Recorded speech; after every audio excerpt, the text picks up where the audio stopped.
On today's episode of the Command Center podcast, we're talking combine. To attend or not to attend? That is the question. That is the question, and we're going to tell you how to spot a commander. It's a secret. Make sure you stay tuned for that. Just look at And then we got Fred's interview stories with a bunch of iconic NFL head coaches. Bill Belichick. All right, John Gruden. All right, everybody. It all starts right now. Welcome into the Command Center podcast. I'm Logan Paulson here with Fred Smoot and Santana Moss. And as always, we're presented by Cognier Technology. Secure today, shape tomorrow. And just a reminder, we got a mailbag episode coming up. And you want to leave a question, make sure you leave it at ThatHawkOutside at gmail.com. We'll try to leave something in the description so you can see what the email looks like. I'm always got to see it. Yeah. You know, I'm dyslexic, so I got to see the word written out. Ain't nothing wrong with it. ThatHawkOutside at gmail.com. The Hawk is starting to leave. It's starting to get nice and warm outside. The Hawk is leaving. Yeah, it's leaving. I'm scared of it, though, because once it starts warming up, it's something brewing. It's something because last week was brick. Yeah, it was. It was very cold. And now it's in its 50s. So now it's in the 50s.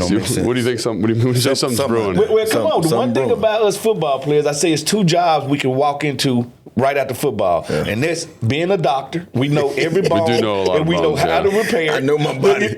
And we know the weather. Yeah. Right? We can smell rain coming. I'm telling you. And we know scientifically, warm front, cold front. Yeah. You know when it gets warm in an area where it's normally cold, in a time of the year when it's normally cold. Yeah.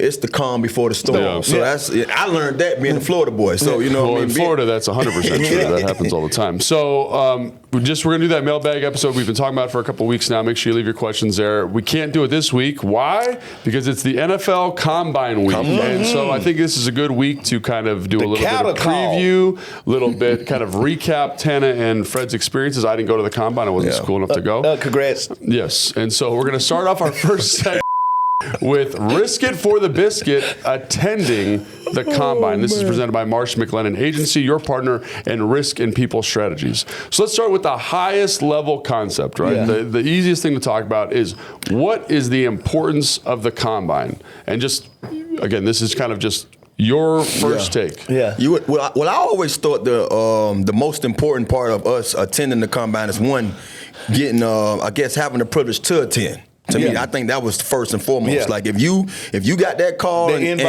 that invite is saying that, hey, you one of the guys we want to see, to me that was the most important thing. Then two, as a player, was what we won for the player. I thought the interviews was more important than 100%. Any workout. The interviews and the measurements, weighing in, getting your whole measurements, all that stuff to me was more important than me doing anything on that field. Because I feel like if you honestly went out there and did your thing for the last few years, they have enough tape. Yeah. Now, yes, they want to see you compete against all these other guys, but you don't necessarily have to go out there and do it while you up there. Yeah. And I'm not saying that we was the creators. Go ahead. I was going to say, because I remember last year you were telling a story about how you were doing your weigh-in. Yeah. And the guy was trying to push you to do your 40, to do your vertical. He's been an a-hole to me. But I do think that you bring up a great point. Like now with the pro day, especially if you're like a bigger recruit or a bigger prospect, you can go do it in an environment that you know, like in your own bed. I think that's something fans maybe don't understand. They're like, why isn't this guy doing his 40? It's like so I don't know how it was when you got, but like when you go to the Combine now, like they get you up at like 6:30 a.m. To go do medicals, to go do interviews. Speaking of that, this is what I've always felt was unfair about the Combine. They fly us in, and that first day is all medical. Yeah, and when he says all medical, like any injury you've had, I got a hangnail. They'll take you. You get an MRI. Yes. And so you're in a hospital with a bunch of bone marrow, everything. And I asked myself, like, while I was there, do you actually get the top performance from a guy that you just took 3 pints of blood from? Yeah. And you want me to get up the next day and you're going to give me some chocolate and tell me to run a 40 and to live 225 as many times? So I always felt like because everything starts with the medical, that's why I think the medical is so important is you've seen us play, but sometimes we don't even know if something wrong with us. Yeah. So to get us there for that first day and it all to be medical, the second day really all to be physical, and the third day all to be mental. And it is crazy. Like it's so comprehensive. Guys have been diagnosed with cancer, blood disorders, heart defects coming out of this thing. It is extremely comprehensive. I think one of the things too that I kind of took in of doing all that stuff, they was honestly, they was actually saying who can go through this and be prepared to get up tomorrow and do what they have to do their job. So they're testing you. Yeah. You're getting tested while you're getting tested. You see what I'm saying? Yeah. Why you being tested. Yeah. But as a guy who coaches like 40s and coaches vertical jumps, and I work with a facility like in the off season, you know, it's out in California. They do a great job getting guys ready. Is the one thing it's like, from that perspective, is I don't want my guy going out there and running a 40 when he's been up all night. Yeah, you're right. Like I remember, there was one night I was walking around the common, I was meeting up with a guy, like the coach, the 40 coach. I met up with him, and it was like 10:30, and he was doing 40 prep with guys for the next day at 10:30. Yeah. And I'm like, they should be in bed, but they're like, I can't go to bed. Anxious, they can't sleep. Well, no, it's like it was even more. They couldn't go to bed because they had an interview at 11. Yes, and I was just like, this is not fair to the guys. If you want the best performance, now I understand you want the guys to compete, do all that stuff. That's why people usually run a faster 40 at the school. It's your turf, man. It's your bed. It's your food. And you just didn't get no blood today before. Right. Like you're and you be nervous. Think about this. You played your whole life playing football. You have put up enormous stats, so you wouldn't even be here, right? And now everything comes down to you putting your hand on this line. And if I run a bad 40, that just dropped me. Like, so it's like, damned if I don't, damned if I do. But also, this was another thing medically that I said, because Adrian Wilson, our classmate, safety at Arizona, I'm behind him in the DB line. You remember we had to walk on stage in our little tights. And our little shirt. Well, I had boxes on. Yeah, sure. We butt naked. And they get up there and they say Adrian Wilson. You know, he had to, turn around, and they call out his injuries. And he had a toe pick, toe knee. By the time they finished talking to him, saying his stuff out loud, I'm like, is he gonna be able to play? And we know what type of career he had. Great career. Then I get up there and I'm way skinnier than him. I ain't never had an injury in college. Never missed a game, never anything. But now I got to turn around. All these general managers in there. Fred Smoot, 6 feet, 175, Mississippi State, and it's just this glorified cattle call. It's a total cattle call, and that's why I always had mixed emotions about it. And it's so weird because they take pictures of you there. They take a front facing and a side facing, and then when you're watching, so when I was playing, I'd always go watch like the tight ends and watch the combine, and just kind of for fun. And the video that they have starts with that picture. It starts with them. I hate it. And so it's everyone sees it. You know what I mean? I call it the Tom Brady picture. You know what I'm saying? And not only that, man, you find out, we all knew there's a lot of characters. We got one here with us. But in that line, this guy, you got hecklers, you got guys that's talking like, Chad was near me, and I'm like, bro, this dude, he won't stop talking. Chad Johnson. He wouldn't stop talking, and I'm like, boy, like, this is the time for us to be serious. And I'm like, and that's another thing, when you have so many guys, because you got to think about it too, because we came from an era when everybody didn't have a pro day. You had to have, it was a privilege to have a pro day. So like I was saying, before I even, got cut off, I was saying, I'm not sure we was one of the teams that set the bar for pro days, but I do believe that Miami at one point in time had so many guys leaving at one time, they just automatically knew like, okay, I got to stop there. We going there. You know what I mean? So we always took pride in saying, You're talking about the teams. As far as the teams. All the teams knew that Miami guys ain't coming here to do nothing, and they would get mad at us for that. But also, there was guys that was locally that probably played off, out of state in college. But they from Miami. They was like, bro, we coming down and compete. We gonna work with y'all because all the school, all the teams, all 30 plus teams are coming there to watch you guys. So I've always I never took it for granted when we was there, even though they did all the whole having us up all night. But I feel like we were so prepared mentally from the coaching staff that we had, what they're going to do, because all of them was ex-NFL coaches. From Miami, right? Yeah, Miami. We had Bush Davis. Bush Davis came from the Cowboys, and most of his staff was, guys, throughout the league. They told us way ahead of time what's to be expected. And at the end of the day, the one thing that we're going to do is put a show on at home. So we had that confidence knowing that, look, this is our privilege. We play the kind of football that they want to see. So they're going to come watch us at home. So that's why I said, when we went there, a lot of stuff went on. But I had to ease mine because I understood, like, I'm coming here to meet with these guys. I'm coming here to get these measurements out. I'm going to come be professional, and then you're going to see what you want to see. That's basically what I did. I came in there. I was not coming to work out. Like, I let them know. I came in there, did all my interviews. I even remember inside the interviews, They did the beanbag tests where they throwing stuff over your shoulder just to see your peripheral. All kind of little mind games. I remember the New York Giants having the biggest written test out of everybody. Really? I think it was 150, 200 questions. Was it the...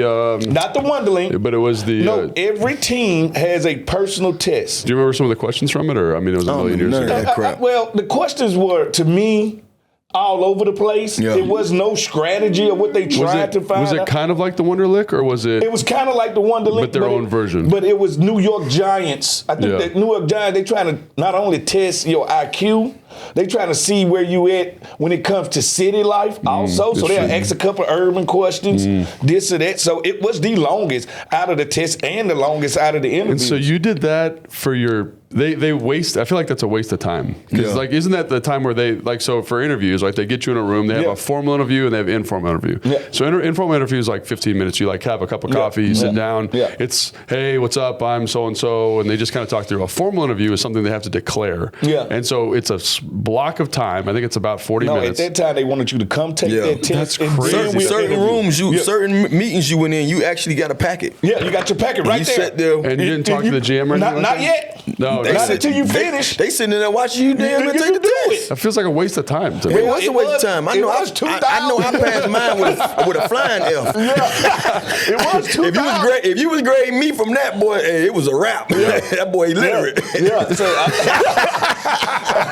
So I went in there and I took the very serious, but the interviews, I'm ready to go. The interviews with the camera sitting just like our camera sitting, and the coach and the GM and the position coach on either side. On either side. Yeah. And now they asking you about any discrepancies that came up on your record. They're gonna ask you about anything that happened on campus. Now they're gonna ask you, Fred Smoot, what happened September 12th?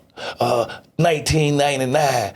Ooh, I was at a party. It got out of hand. But you know what's crazy that you bring that up? Because that's the first thing I had in mind, that they're going to ask me about the whole bar incident my freshman year when I was a walk-on. Yeah. Did they ask you about it? Never asked me, bro. Never, yeah. And that tells me that when you get something expunged, you get something expunged. So I was in there so nervous to tell this story, and I'm sitting there like, damn, I'm finna ask me about this bar incident. Because I was wrong in every bit of it. Like, I mean, I ran to the fight. You know what I mean? Yeah. They didn't find so I'm saying to myself, like, well, damn, I ran to the fight. How I'm going to word this to make it seem like I didn't? But at the same time, too, they would have looked at it, man, you a college student. You was a freshman. You a guy that's trying to help your other guys, you know what I mean? But also, it never came up. I think to that point, like, they do a really good job, like, talking with the commanders, talking with their teams. They have a pretty good, like, research kind of security let's call it what it is, investigative. They do investigate your stuff. You can look at a kid and say, that's the only thing you got on this guy. He did nothing else the whole 4 years that he was there, so we probably don't even need to bring that up. No, but when they do investigation, we talking about talking to our second grade teacher. You talking about talking to everybody in your bubble. So, I work at a high school, right? I coach at a high school. Yeah. I was in the head coach's office. He got a call about a guy he coached.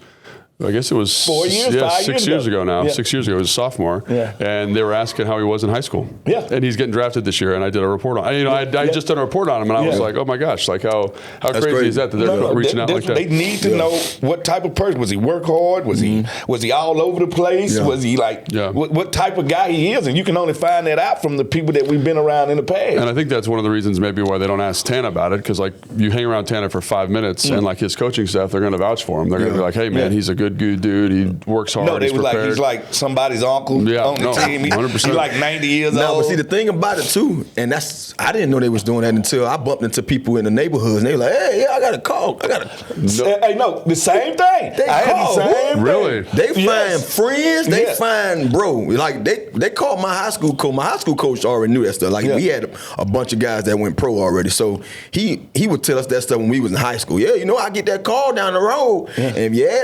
if you or something, I mean, I'm gonna tell them just what she is. Our coach was one of those no nonsense guys, but I'm sure when they called by me, he probably had nothing but good to say. But to hear a guy in the neighborhood say his mama got a call, how he got your mama number? Hey, first of all, cross country ain't got nothing to do with football. Exactly. My cross country coach called me and was like, "Hey, I just got a call from the NFL. And I like, what they asked you? They just asked me about how you was, you compete. I like, what you tell them? I told them in your first cross-country meet, you cheated.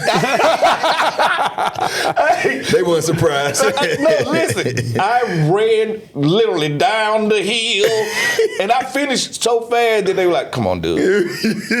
You ain't ran it. I was so like, you didn't run the course. You just... No, I cut down the hill. And listen, I showed up at the line, and the lady was like, you telling me you just ran 10 miles in 15 minutes? No, bro. I like, hey, I'm trying to win this thing. Yeah, no, but other than that, they're going to reach out to your pastor. Yeah. If you went to church, if you're big in the church, whoever they can get information from, they're going to find out what type of person you are, who you are, because they know we're prepped at these meetings by our agents to say certain things. So that's kind of like what goes on before the interview. And you kind of mentioned some stuff that happened in the interview. Anything else stick out to you when you were in the interview with those teams at the time? Like, I only got one thing that was funny, and I love this. Is my head coach had actually got a head coaching job with the Browns. So my college head coach, Butch Davis. Yeah, Butch Davis. Okay. And me and Reggie was in on. I'm not sure if we was in at the same time or we went in right after each other. But I knew that interview was the shortest. Because they asked me at the time, and trust me, we love Butch Davis. Butch Davis meant the world to me just for giving me the opportunity. But you know, it's so much going on in your head. You don't know who to mention and who to and the GM or I think the owner, one of those guys asked me who was the most influential coach at my days in UM. And I was like, Coach CJ. And then the interview stopped. They was like, okay, get up out of it. I'm like, man, they cut me short. And Reggie came out. He's like, yeah, man, I said CJ name and they cut me short. So D. Lou went and he's like, no, I said Coach Davis. I said Coach Davis. And I said, so that's why your interview was long? And he say, because they want to hear they got, you know what I mean? And don't get me wrong. Like, both of them meant the world to us, but CJ was more, he was my receiver coach. Like, so I see him every day. He the one that called me on the road from going home. Hey, where you at? I'm on my way to Carol City. If you don't get your mind here right now and watch some film, you ain't playing tomorrow. Like, the hell you mean watch film? I want to go see my folks. I don't care about your folks. You better watch this tape. And so when you think back at all those memories, man, like that's the guy to me, even right now, 14 years in the league. I didn't learn much more when I got to the league. I had learned it already with CJ. If you fine tune me with something, you fine tune it. But this man had me so equipped. Like when we ran our routes, when we had to do actually work out for the scouts, bro, we knew in college everything was rounded. We had round outs, we had round ends, we had round curls. He told us, okay, we got to change that because they want the highest drawn on the paper. So he schooled us on how to change the routes just to be tested for them. And when I got to the league, when we got to that doggone pro day, we ran those routes. Those scouts was like, well, we thought y'all was gonna be running these deep round outs because this is what we saw on tape.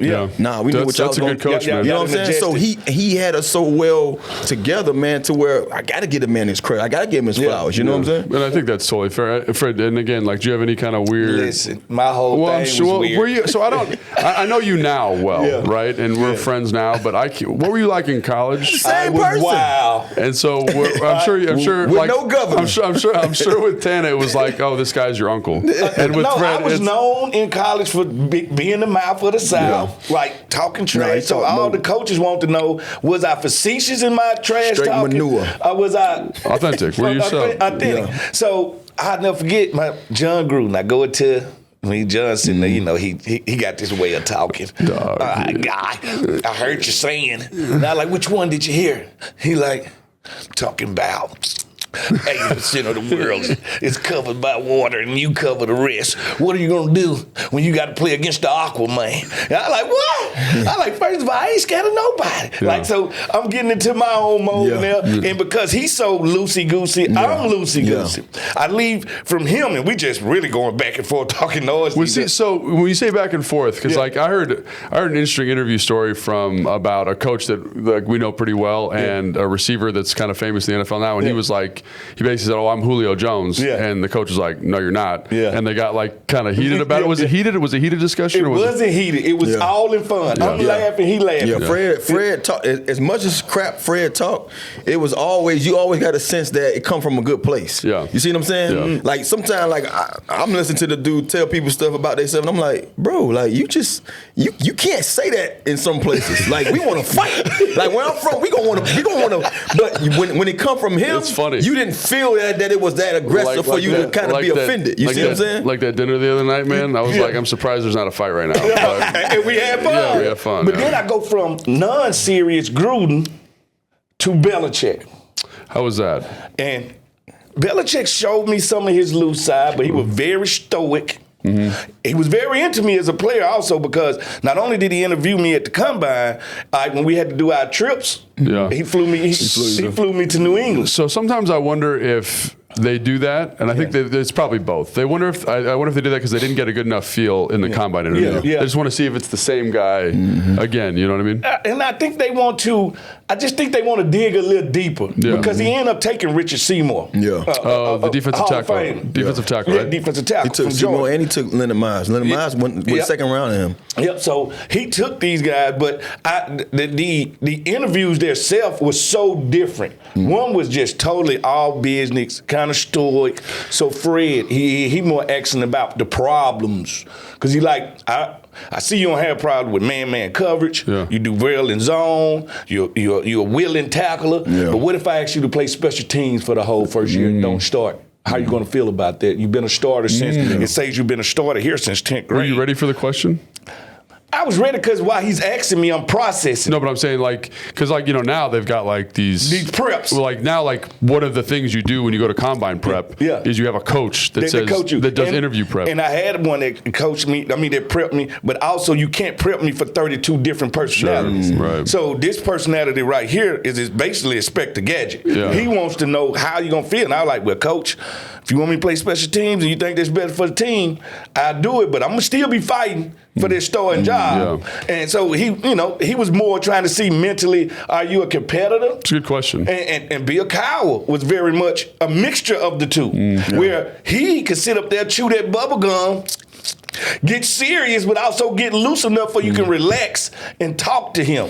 This question for both of you guys. After the interviews, were you like, I'm going to this team, or did you have a feel for that? I had no clue, bro. My interviews was almost like worthless at times. I was like, bro, what the hell did we just do? Do you have an example of like? Because honestly, bro, if you look at me coming out of college, the way I got into college, it never was brought up. You see what I'm saying? Like, think about it. I walked on. Let's talk about that. Like, how did you overcome being a walk-on at University of Miami? How did you, how is it that you came into, college with no stars and nobody was looking at you, but now you're leaving out of there. One of the best receivers. Everybody's saying if you 5'11", you'll be the first receiver taken. We didn't talk about me being short. You'd have thought these questions would have came up. So what was like? Can you go out here and play on the outside? Like, actually. So what were the questions? Like, but like it's because like the questions that Fred's getting are the questions I would have expected. Like a version of that. I honestly thought that, and this is my take. Like it might be something different. People might view it differently. I honestly thought that playing the way I played at the University of Miami, they ain't had nothing to ask. They looked at it and say, look, this is what we know what we got here. You know what I mean? I had a weight situation. I was 175 pounds. So they want to know, you think you're going to be able to still run as fast as you do at 185? So I'm asking these questions off of body beat. Me and Reggie asked, we got more questions about each other than we did about anything. How was it playing with Reggie? And I'm pretty sure Reggie would ask the question. It was good, because they want to cross. They wanted to cross and see, and I'm like, he was the guy when I got there. I just followed. I got in his hip pocket and made sure that I wasn't, I wasn't gonna get looked over. And before you know it, I was next to him. He was. If you want to say he was one, and I was the next guy. And then before you know it, I made a name for myself. And that's the kind of questions we was talking more about that, you know what I mean? And they was like, oh, for real? So you looked at him as the number one guy? He was number one. He was a freshman. He was all Big East freshman, you know, our freshman year. Like, I was just trying to get my name mentioned. Before you know it, I made a whole name for myself. I wonder if the Miami thing, because like Miami at the time was like, we was dominant. And I think too, because CJ told us this, and this is the thing I loved about having CJ as a wide receiver coach. My junior year, he told us, look, I don't care what you do. You know, and he from New Orleans. He say, bruh, I don't care what you did all year, bruh. We be playing Florida State this week. I'm just telling y'all right now, if you go out here and you play well against Florida State, I'm going to shake your hand at the end of the game and tell you it was nice coaching you because you're going to the NFL. You're going to the NFL, bro. Say, I'm telling you, bro. I went out there 180 in Doak Campbell, my junior year, 180, 2 tugs. That boy came and told me, hey, man, it was nice coaching you. Say, CJ, I ain't going nowhere. And this is early in the season. We play Florida State week 5, week 6. I like, CJ, I ain't going nowhere. And he telling me, you a fool, bro. You a fool if you don't go. You a fool if you don't go. But I ended up playing that whole year, balled out, ended up playing, and came back my senior year. But that's the kind of thing we had. So I kind of that level. I kind of took it that the level that I had came from and the team, it was almost like I don't need to ask questions. I can turn the film. And I'm also sure like your head coach, like being an ex-pro, all of those connections are probably playing in. And I was going to ask because I'm listening to him. I'm like, bro, I ain't. My interviews wasn't like this. Yeah, but the thing is also, I feel like the combine after all this stuff we done put on film, this is how you weed it out and find out reasons not to draft. Yeah. So I'm so glad you brought that up because really, you know, everyone, you ever heard those stories? It's like, oh, the Patriots go in with a big board of 30 people. It's because they're using this as an exclusionary process. It's like to X you off. We're eliminating people that don't fit our criteria. We was a part of a class where we saw a dude very talented that lost his status because of weed. Remember? I don't know if it was the symposium. No, it wasn't simple. It was the draft. And flunked the drug test. And I don't think he flunked it. They smelled weed on the floor. That's wild. On the floor. That's wild. And they end up making them go home. Sending them go home. They sent them home. So I don't want to call them by name out there. So Jason, make sure we on this. Send them by name. But it was somebody in our class that was highly sought out. I remember and they sent him home. Because he got caught at the combine. But I because of weed. So I think, like, you know, obviously, like talking about the legality of weed and whether it should have been legal then. Like that's I think what it is. It's like it's a job interview, right? And so that's the can you focus for these 3 days? 3 days you're there. You can't even come here and not smoke. You know what I mean? Somebody had the hallway lit. And you know, we in that hotel. And they like, who in here? Who got the nerve? And they were like, that boy got sent home, boy. I said, but that thing's still reeking. I'm talking about set it on fire. And I'm sitting there saying to myself, like, boy, you did all this dreaming and all this work. But to me, I was like, bro, you got to be a cat that really don't care. But the crazy part about it, he still got a chance. He still got a chance. To came in the league. He didn't go as high. And he still got in because they knew he was very talented. Very talented. But I think that's what this ultimately is. It's like they want to get a feel for the person, right? They want to get a feel for like who you are, how you're going to be at the next level, how you're going to be when you get a little bit of money. And like the other thing is, I've heard this too. It's like we're going to talk about the on-field stuff here. This is a good lead-in. Is they care about the on-field work, but it's really just like you knew this was coming. Did you prep for it? Yes. Did you do the work? Because now there's all these facilities, there's all these coaches. They'll get you right. And if you come out here and fall on your face, it's like, what, you didn't know this was going to happen? Like you weren't aware of this whole thing? Simple something like coming in overweight. Oh my They gosh, know, all right, this guy don't even care. You're right. It's truly mental makeup here. But it's also the show. The show of physicality. The show of, here go this 42-inch vertical. Here go this 4.340. Here go 225 43 times. Like Leonard Davis. All right, I don't know if y'all remember Big Leonard. I remember. You're our classmate. He's classmate. Big Leonard started pumping that weight. I ain't see him stop for 2 days. Like, listen to me. I was like, I have never seen nothing like this. Because he was like 6'6", like 370 or something right there, right? And then I'm going to tell you who had a hell of a day. Derek Gibson. Derek Gibson. Safety from Florida State. So big. I mean, he was big, he was fast, he was agile. Senior Bowl with him. Yeah. I was like, I went back to Mississippi. He was like that in high school. I played with the best safety in college football. It ain't nothing he can do. Yeah. One-on-one with receivers, he out there checking them just like a corner. And he's 6'3", 225. Yeah. And he ran like I'm talking about. He ran the second leg on the 4x1 on his track team. So he ran a 4.3. He jumped 40 inches at the combine. Yeah. Like he left no stones unturned, but went to Oakland. Oakland at the time. Yeah, Oakland wasn't doing never nothing. really took off. Yeah. Oakland So wasn't doing nothing. they go the thing about it with the combine is get you, the higher you go, the worse company you're going to. I'm sorry, that's just what it is. Yeah, so let's talk about that real quick. So again, I think we gave a lot of time to the interview stuff because I think that's the interviews and the medical are the most important reason for the combine. Yeah. Like that's why you go. Yep. So let's talk about the on-field stuff, right? And my first question is, if you're a top 10 pick, would you do the field stuff? If I'm a top 20, I ain't If doing I'm finna say, if I'm in the first round, if I'm in the first round, I totally agree. Yeah. I totally agree. And people say, why is that? Don't you want to compete? In this day and age, teams have so much data. Yeah. They have your GPS speed. They have your deceleration speeds. They have your acceleration speed. They have your body weights. It's all, as long as you've interviewed. Your heartbeat, your heart rate. They've got it all in there. My thing was, too, when it came to that, and like I said, thank God for the privilege of being from where I was from and us having the kind of season that we had those years. We kind of came back into dominance when I was there. And then we started off rocky, and by the time we left out of there, we should have been national championship. We were right with y'all champions at that year. But I bring that up because it was almost expected. Yeah, you can't help yourself. You see how I kept talking. I ain't paying no attention to that, boy. Hey, it was almost expected that the you guys wasn't going to work out. So to have that already given, I was making sure I was going to take full advantage. And the reason why I say that, because it's almost like what I went through in college and in my pros. I went through a quarterback every year in college. People don't know that. A new quarterback.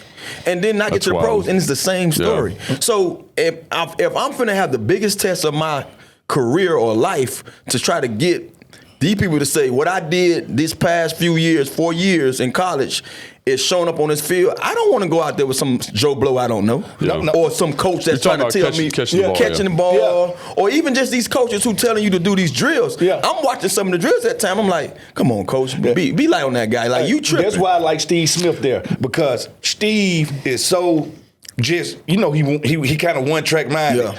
He sees a quarterback, quarterback trying to show their strength, throwing to a wide receiver as hard as he can. And Steve like, man, slow that ball down. This is a 10-yard hook route. But throw that with some touch so this dude can catch the ball. And that's the problem. If I'm Shador, all right, and I know I'm already in the top half of the draft, and you ask me to come in front of everybody on NFL Network and throw to guys that I've never played with and on a field that I've never been on. No, I'm not doing that uncertainty. Come to Colorado and watch me play. I would say this. If Horn or the other kid, 14, if any one of them guys out there, Shador going to go there. But I know for a fact, Colorado now has the same presence of how we did in Miami. And they going to go there. They're going to go to Colorado. And it's also Shador way and Travis Hunter's way of saying, come look at the rest of our guys. So it's not even. That's the biggest part. He's already done that. So he went to the Shrine Bowl, which most times the top guys, like when you look at the talent rosters between the Senior Bowl and the Shrine Bowl, people go to the Senior Bowl.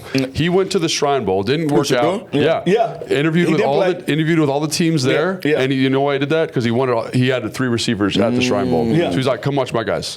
And I think it's an incentive. Like he's supporting his guys through the process, which I appreciate. And that's from Daddy. He's going to the events, and he'll go to the combine, interview, because that's the important part. But the show, I would not. It'll be at Colorado. And so let me just say this though. So that's if you're like a first round pick, top 20 pick, top 30, whatever. I don't think you really need to do a whole bunch, right? I mean, let's just say it this way: if you're top 3 at a position, I don't think you need to do anything. However, if you think you can help yourself, you got to do it. You should do it. And let's talk about if it's any questions.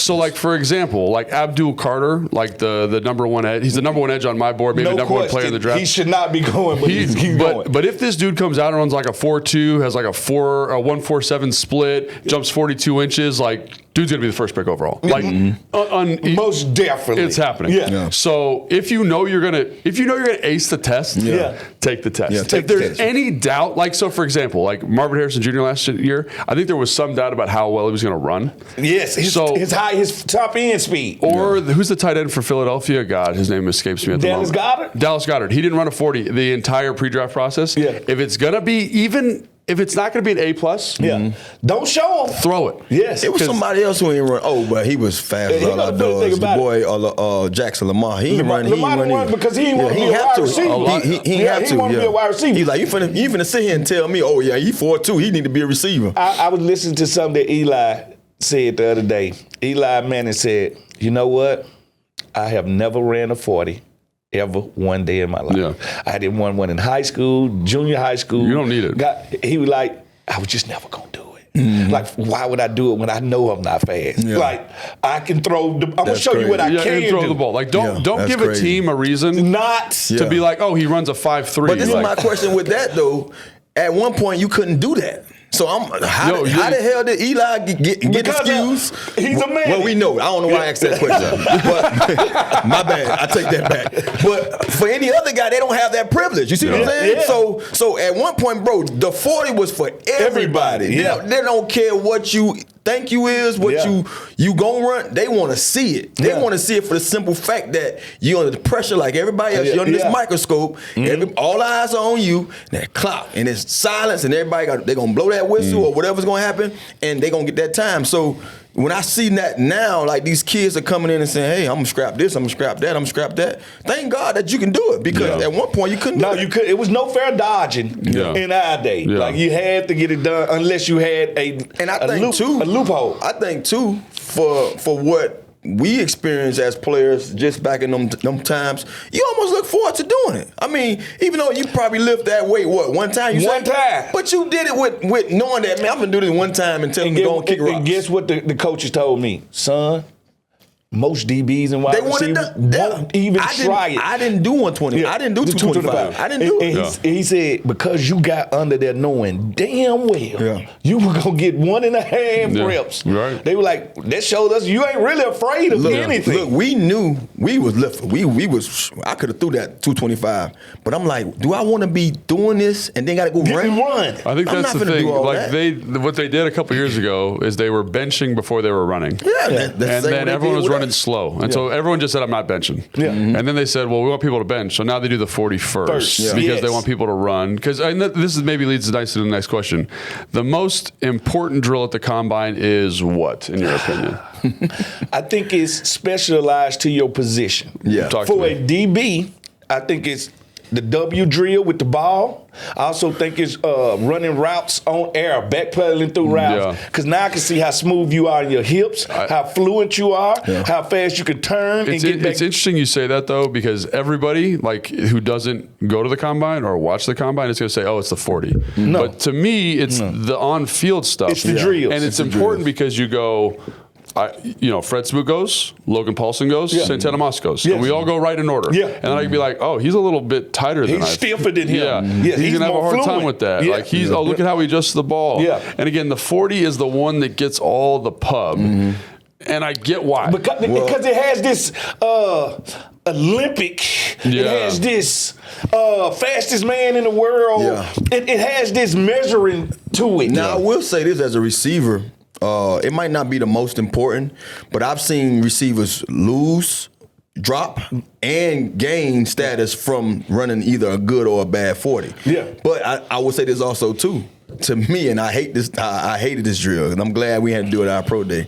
That Gotland, man, bro, I can't stand it. Talking about when you got to catch the ball. I ain't finna be looking both sides. I'm gonna be looking this way if the ball over there. I'm looking here. Yeah. I'm not looking here. I'm not looking here. Like I hate it, and I'm like, why we do it? So you know why we do it, and I know you hate it because we've talked about this before. Is if you're evaluating receivers, it's the easiest way of the stuff they do at the combine. To test hands. And how they track the ball. Yeah. So like when they're running through the gauntlet, if they are jumping or slowing down, like you want to see a dog run a gauntlet, they will sprint through that son of a gun. Yeah. They don't waver. No stopping. You know why? Yeah. Because they track the ball Very super well, yeah. right? They track the ball really well. Now, this goes back to you need to make sure you've got 5 dudes throwing the ball I was gonna say who that, aren't going to make you look like an idiot. Bingo. But, like, that's... Bingo. Because I've seen quarterbacks late.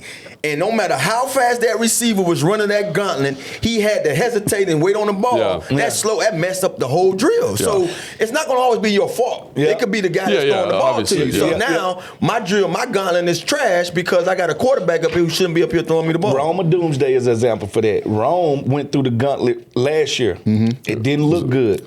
No, it was. He looked fine in it, didn't he? No, then he said he asked him to let him go again. Remember? Yeah, I was going to say because he ran a good one. No, he ran a great one. His second one. Oh, I see. Okay. And he literally asked him, "Can I go again?" Yeah. And they was like, "Yeah," and they let him go again. Yeah. So, do you gain information from? Like, I just think from a DB perspective, to see us fluently move our hips, shadow routes and stuff like that, catch the ball, you get more than watching us run in a straight line because unless it's a go route, that's the only time I'm gonna be running in a straight line. Yeah, I think the drills period. I think you get more from a receiver just seeing him run routes. You know, to me, I think that's the most important thing for a receiver. Like, look, I've seen Justin Jefferson run a 4.4 at the 40, in the 40, and I'm saying to myself, I haven't seen him run that 4.4 yet in the NFL. Like nobody can catch. He's so fluent in everything he does. Yes. So to me, I want to see your route. I want to see your routes. I want to see how your hips move. I want to see you in and out of your breaks. You know what I mean? I want to see how precise you are when you're coming down. When you say that comeback needs to be and coming out of it. Yeah. How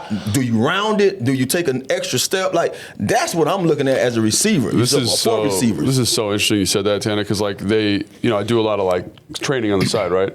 So people that run with their feet slightly apart, so I'm talking, it's like 3 inches. They run like kind of just outside their hips, are better route runners. They're better at deceleration, they're better at acceleration because they have a better base, right? But track athletes who are faster straight run with their feet closer together. So basically with the 40, you're testing the track thing, and then when you run routes, you get to see like the specificity of the position. They can't stop. And so that's where it's like, yes, it's good. So let's just talk about the 40 and why it's important just for 1 second. Yeah. So 40 with the jump and the broad jumps, like the vertical jump and the broad jump, it just says you're explosive and you're athletic.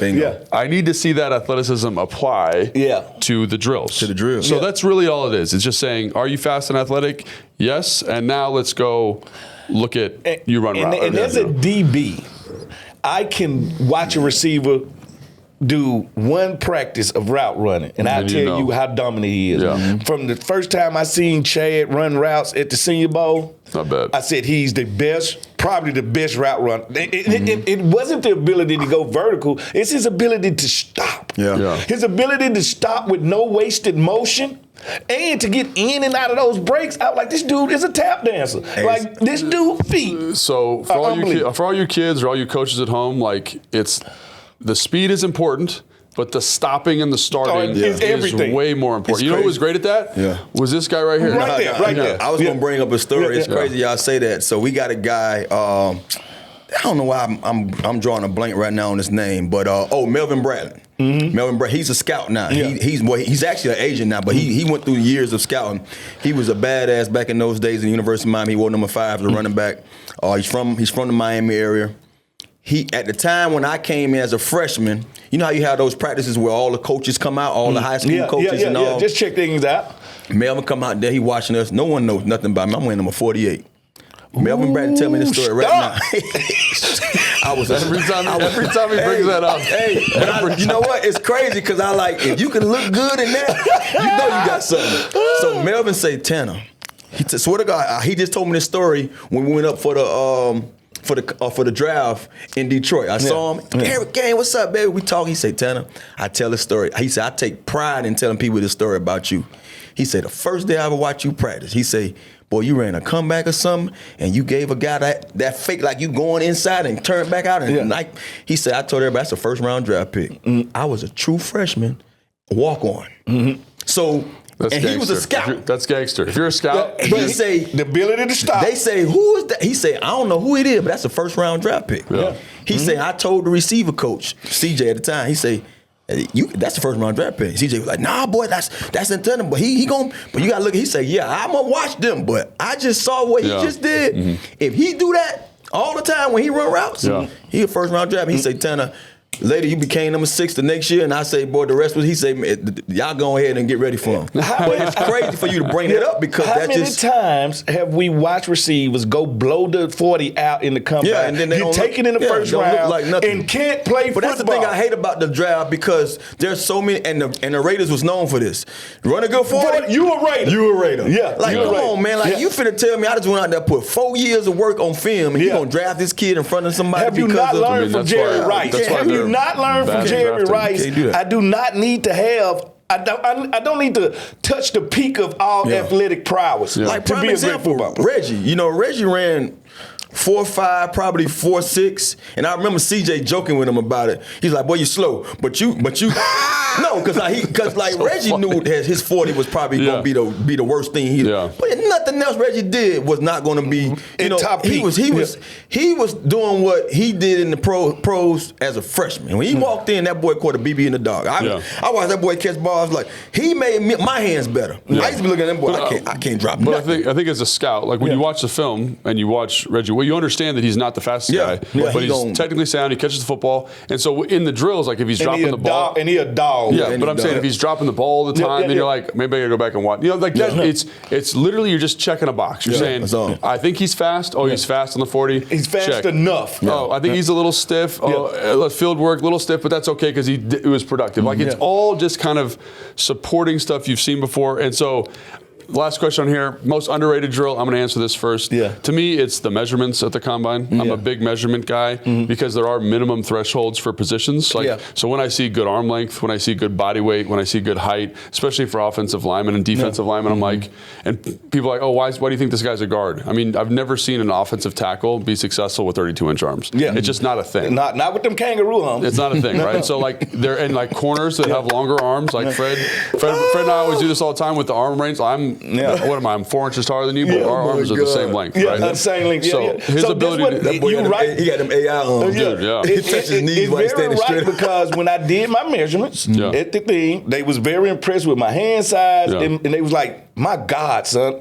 Did you play basketball? And I was like, I played basketball. They were like, that's where them long arms come from. And that allows, and they understood that if I got long arms, if I'm getting beat, I can just stop and jump. And your ability to contact the receiver at the line of scrimmage, like you see it on film. Like you'll watch a guy, especially with DBs who got long arms, their ability to reach out and touch somebody. And jam you and still be a yard and a half away from you. And then if they miss, they can recover because they've got that extra special power. So that's why that's important to me. And again, it fills in the data. Like you can see a guy with like a DB is a good example with shorter arms. It's got great feet. And he can compensate for it, or a tackle with shorter arms. It's got great feet. It's not the end all be all, but it's a good way to be like. Let me make sure this isn't going to be an issue. Let me zero in on this aspect of it and see how it goes. Yes, correct. It's like Will Campbell for the LSU Tigers. He's going to be a top 10 pick. Like I think he's going to have short arms. Is he? But his balance is the best balance I've ever seen for an offensive line. His feet are great. His feet are great. Maybe he could do it because his feet are so good. But I'm aware of it now because of the arm length. And we talked earlier about Travis Hunter. Like, he's just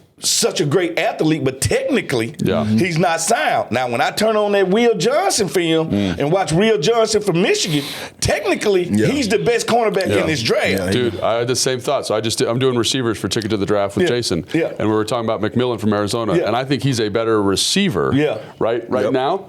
But Travis Hunter is a freakish athlete. Special athlete. Like, and so it's like and the other thing, he's playing both ways. So you can tell there's times where he's tired and stuff. But it's interesting. Javon Curse, Deion Sanders. Name some more athletes who just freakish. Champ Bailey, Sean Springs, Charles Woodson. Bluefoot was very regarded when he came out. So Sean Taylor. I'm just saying, like, far as Sean S. Like freakish. When you watching Travis Hunter, you can't put him in the bubble with everybody. You got to say. The bubble and him. Because he does things that you be like, how you just did that? You know what I mean? It's crazy. Do you think he'll run a 40?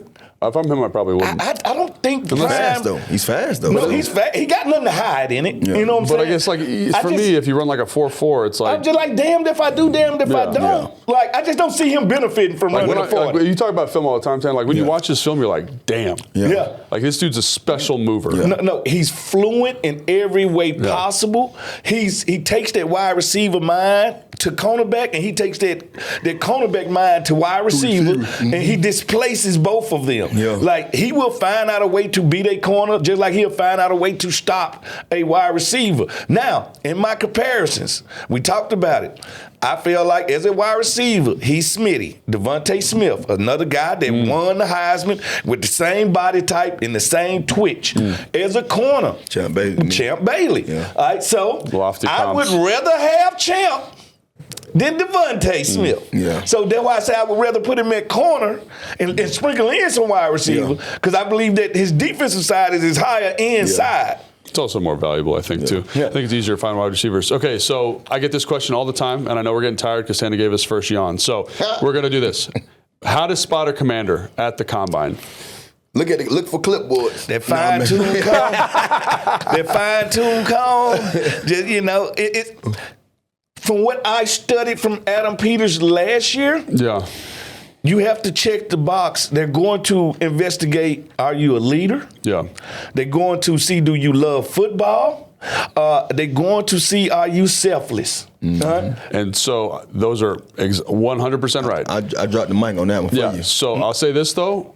You're not going to see that in a 40. You're not going to see that anywhere on the field. It's going to be in the interview. Yes. And also, I guess if they're a team captain. So what I would say is, like, that's why this we started with the interviews first because that's the most important thing. But all that information is going to be in the interviews. Yeah. And so as much as we want to be like, oh, this guy's a freak, he's over it.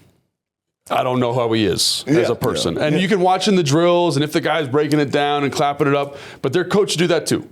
So they know they're on camera, right? So what I'm saying is, like, you will find a commander, or the commanders will find a commander in the interview. In the interview, and the guys who they bring here a couple of times. Yes, that's right. I mean, they're very good at, and I like the way they implement, I'm going to take y'all to Top Golf so I can sit back and just watch. Like I want to see you in an environment that has nothing to do with football. Like, and so they're more after people than athletes. And that's the best way to go about it, man. Because if you got the right people in here, man, you can locker room becomes what we saw this year. What we saw this year. And again, they're going to find good athletes that are good people. Like but that personal element, the Top Golf thing, the interview thing, like, that's where it's all going to come from. But I also don't think they're going to let the numbers dictate how they pick. They're not going to let your 40 dictate it. They're not going to let how many times you do the bench press. Like, if you was on their board right there, when you got there, that 4-4 ain't going to help you climb their board. But that interview will help help you climb their board. And I think so, too. A lot of the times, too, when they look at who they were today, I guess the team that they're leaving, you know what I mean? Like that, they're going to look back at that player and like, what kind of brother was he to the other guy? Yeah, what kind of imprint did he leave? Yeah, what kind of, who, because I mean, like, much as we want to talk crap about Fred had the locker room always thriving. You know what I mean? This man here, like, I used to sit back there with my back turned, talking about they was directly behind me, right across the doggone locker room. And they'll be calling me to look to see what he got going on. And he want to get me to laugh. And I'm like, bro, I got to get outside because I ain't finna sit here in this locker room and listen to this jokester all day, rank on people. But you want guys that bring guys together. You didn't never see Fred with just the DBs. He can go over there and chop it up with the linemen, the D linemen. I'm over there with Ethan Albright, the long snap, the red snap. He in there with our damn trainers half of the time, and they got them crying. So that's what you want. You want a guy that you know that, man, when he comes in, not only is he going to play football and he's going to be a leader, even if he's not asked to be a leader, he's a guy that can communicate it and get along with everybody. Yeah, absolutely. So I think that's it. That's how you find a commander. And now, for our last segment, hell yeah.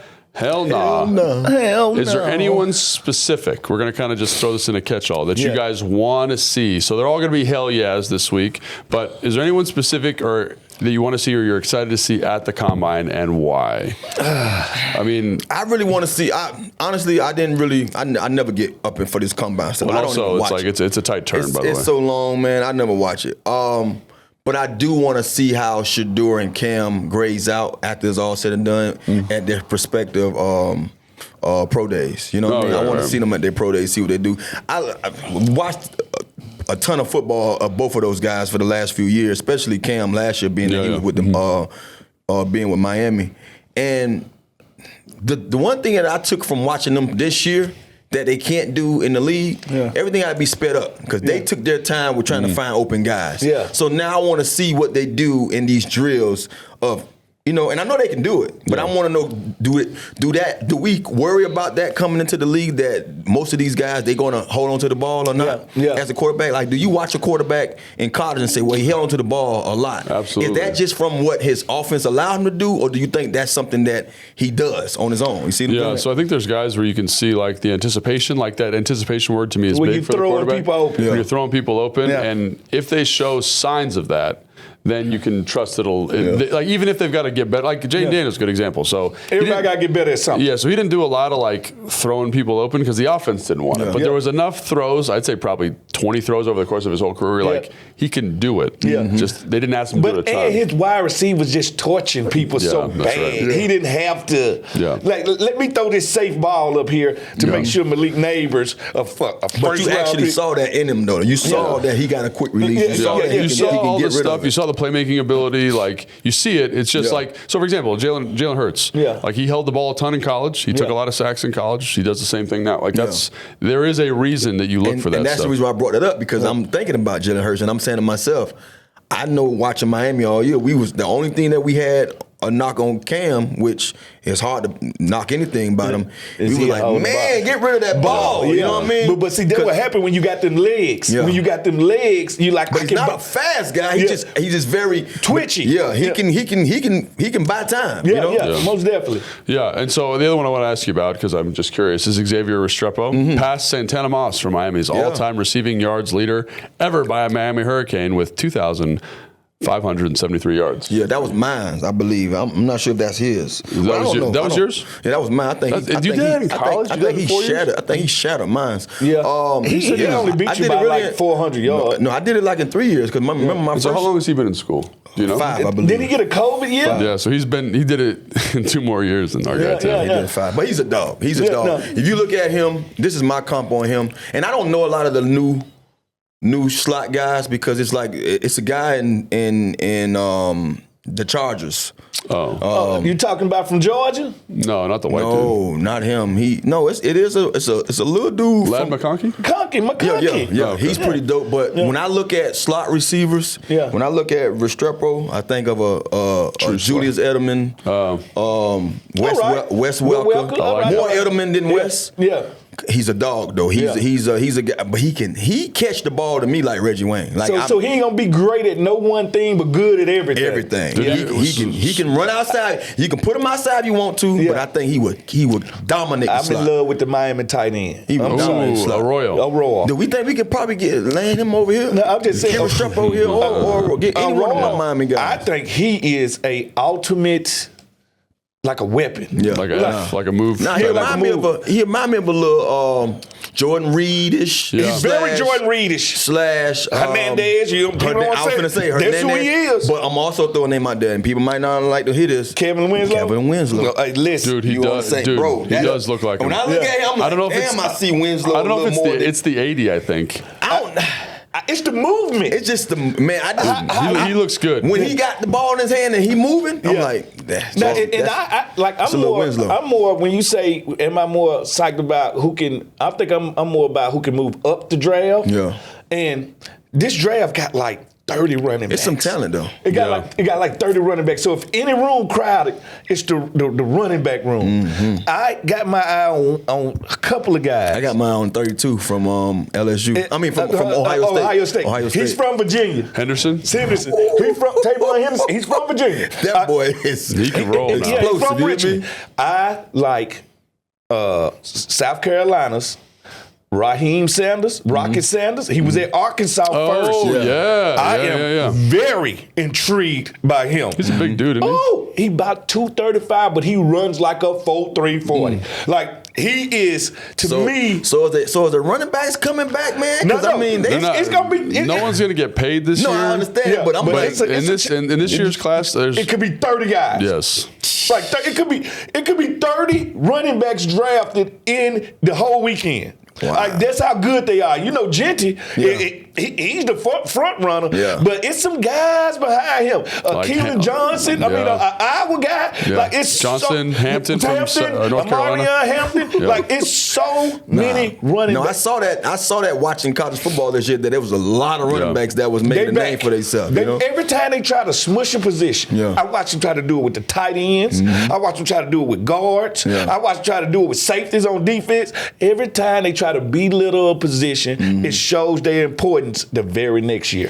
Yeah, so I think those are all great, the running backs. For me, it's always a big position, especially for the Commanders, is the offensive line. Specifically, Josh Simmons from Ohio State. Like, he's coming off of a knee injury. He's going to do the medical. I'm really curious to hear. It's a couple of guys from Ohio State, right? How he comes out of there. You know what I'm saying? He's the left tackle. He wears 71. Reminds me a little bit of Big Trent, you know, how he runs around, like really special athlete. Not going to do anything at the combine, but he's going to get his medical done. And if that knee is on schedule, man, like, he is a special football player. So, man, we are, as you can tell, we're incredibly excited for the combine. We're incredibly excited to kind of see these guys go through the process. Excited to see how it's changed. I'm excited for them. I'm excited for them, but we also know the weight of it, and we also know the importance of it. So, and also, Jason just texted me. So Restrepo was 2,844. I said 400 yards. Yeah, it's about 400 yards. I knew he shattered. I say, well, not shattered, but he. I said 400 yards. Put a little gap on it. Put a little gap on that thing. To the savant. I'll dap you up there. Yeah, you're the savant. I had blacked out. Ooh, 400 yards. Pop your collar. But I think that's going to do it for today's show. And remember, for the mailbag episode, which is coming up next week after, we'll figure out when we're going to do that. ThatHawkOutside@gmail.com. If you like this show, please make sure you like and subscribe wherever you get your podcasts. We really appreciate your support as always, and that's going to do it for the show. Peace.